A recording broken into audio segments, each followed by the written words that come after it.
Hey there, thanks for joining me today. This is Laura Lynn with KeepInkingUp.com. I'm an independent demonstrator for Stampin' Up in San Antonio, Texas. And today I wanted to share with you a little treat holder that I'm going to be making for my Bible study ladies. I like to give them a little treat for Valentine's Day. And I'm going to be using parts from the Honeybee bundle as well as the Golden Honey Specialty Designer Series paper that you can find in our Sale-a-bration brochure. So this is an item that is free with a $50 order. I wanted to go ahead and show you. It's kind of hard to see in the book here, but here are some of the papers that are in that pack. And it's a specialty paper, so it has gold foiling. You can see on there some of the bees and the hives, and there's, I guess those are hexagons, and some stripes, and some flowers and some bees and more bees. So anyway, we're going to be using a little bit of this paper with the dies that coordinate with the honeybee stamp set. They're called the Detailed Bee dies. We're going to be using those dies.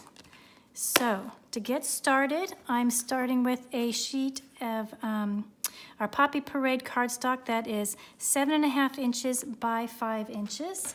And I'm going to bring in my Simply Scored scoring board. Let me see if I can fit this in here.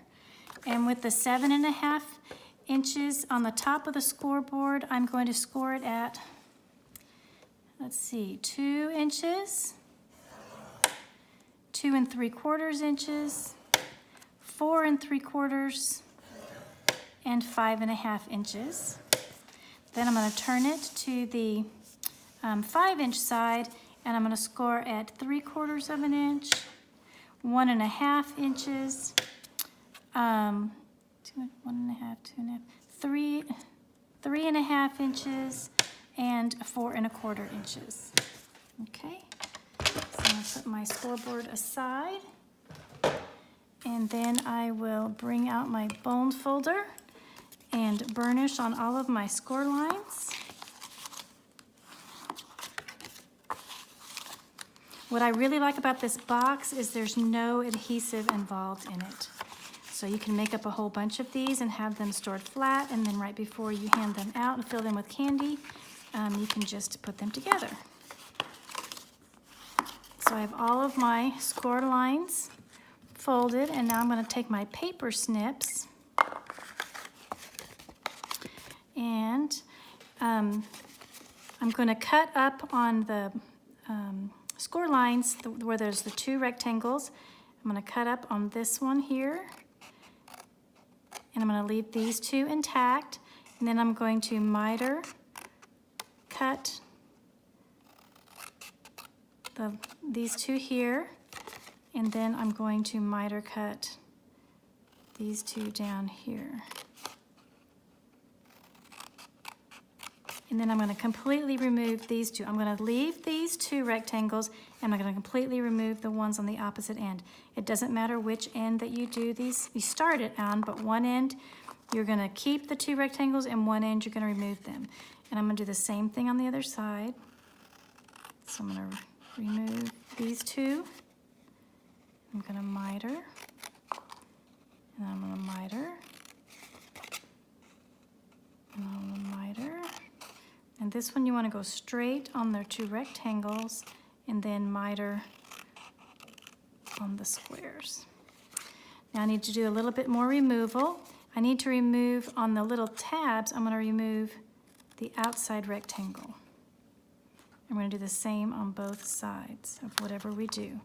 Then I'm going to pull those in because I need to remove this entire section here. I'll remove that, and I'll remove this side as well. Everything you do on one side, you'll do on the other. And I'll get rid of this tab here, and get rid of this tab there. Okay, so this is what you should have when you're finished. Oops, my little tabs there. So again, you keep the holes on one side and remove them on here, and then you remove the middle ones, but you need to leave these tabs. Now those tabs aren't for gluing, and you'll see in a minute how this works. But I am going to add some thumb holes so we can open our package later, and that's going to be in this middle square here. So I'm using my 1/2 inch circle punch, and I'm just going to come and nick out a little piece just to give it a little thumb grab. So approximately go in the center and down maybe 1/3 of the way. I'm also going to use this 1/2 inch circle punch to round the corners of these two big ones. If you have a corner rounder, you can certainly use that. I don't happen to have one, so I'm going to just use my circle punch and just slide it in and nip it off. And this just helps later on to close the box. But again, if you have a corner rounder, you can certainly use that. Okay, so what's going to happen is you're going to roll this up and then fold in your box.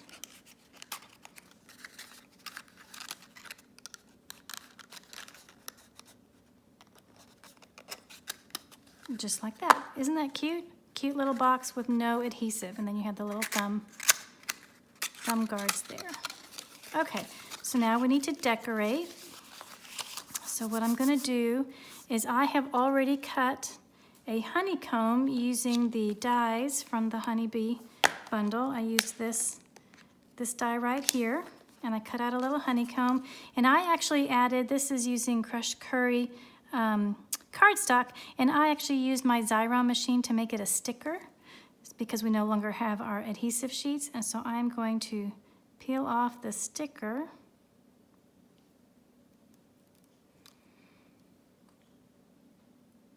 And place that here on the part where they have the long side here. I'm going to stick this sticker right here. I'm okay with having the honeycomb go beyond on one side. That's okay. It'll make sense in a little bit. It's just fine, doesn't hurt anything. And then I'm going to burnish that really well with my bone folder because that's the way the sticker works best. I need to really rub that in really well. Then I had, when I cut the honeycomb out, I had a whole bunch of these little hexagons, and I'm just going to add a few of them back in just for a little bit of interest. So I'm going to peel off the backing of these stickers. And let's see, I think I'll add one here. I'll add another one.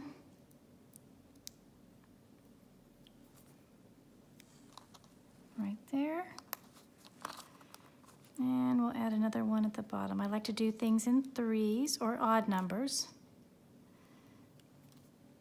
And we'll add one down in here.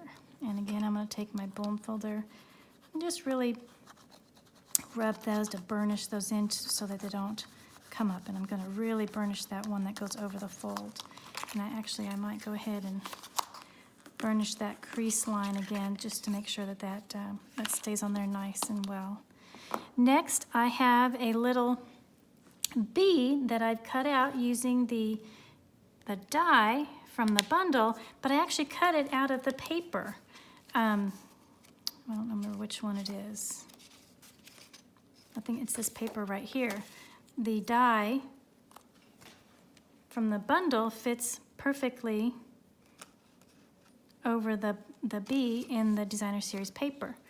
So as you can see here, this is I cut out a bunch of bees because I'm going to be making several of these treats for my Bible study ladies. It also the dies cut out the flowers as well, so I've cut out quite a bit out of the designer series paper. So that's another great thing about our designer series paper. Stampin' Up! Is so kind to make things coordinate together.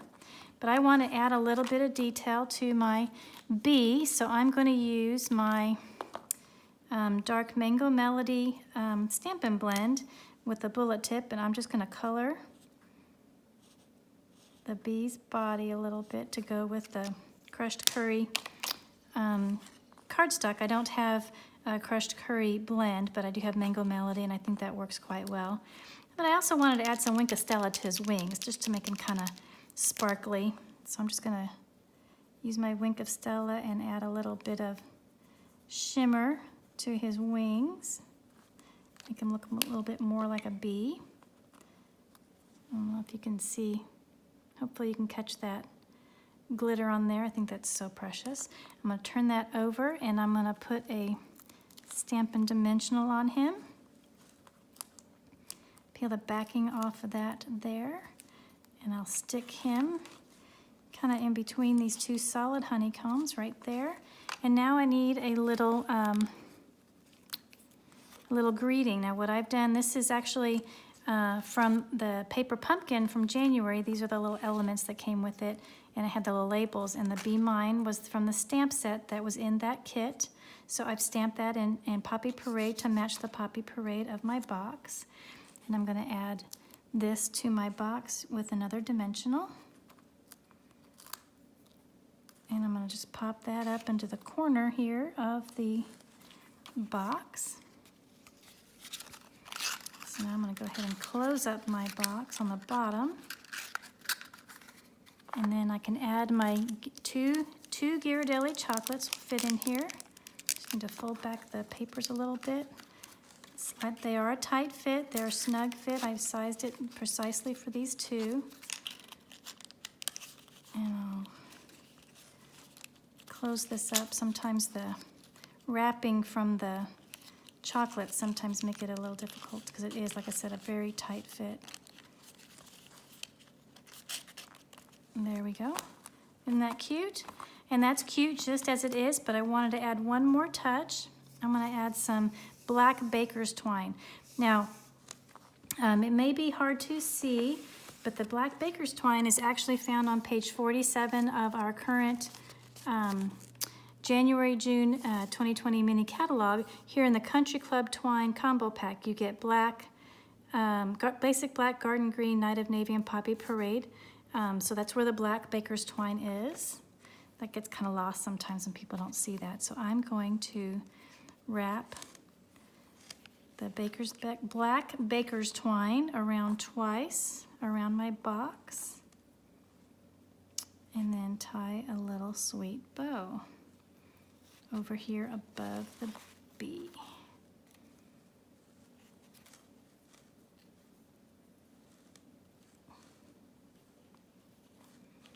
It's kind of a big bow, so let's make it a little bit smaller. I just want a sweet little bow. And then I'll trim off the ends and kind of put it off to the side. And there is your sweet little box for 2 Ghirardellis that doesn't require any adhesive. So you could make up a bunch of these and have them ready to go. But isn't that sweet, the little honeycomb and the little bee? So anyway, I hope you enjoyed this video and learned something new. Thanks so much for watching, and I'll see you in the next video. Bye-bye.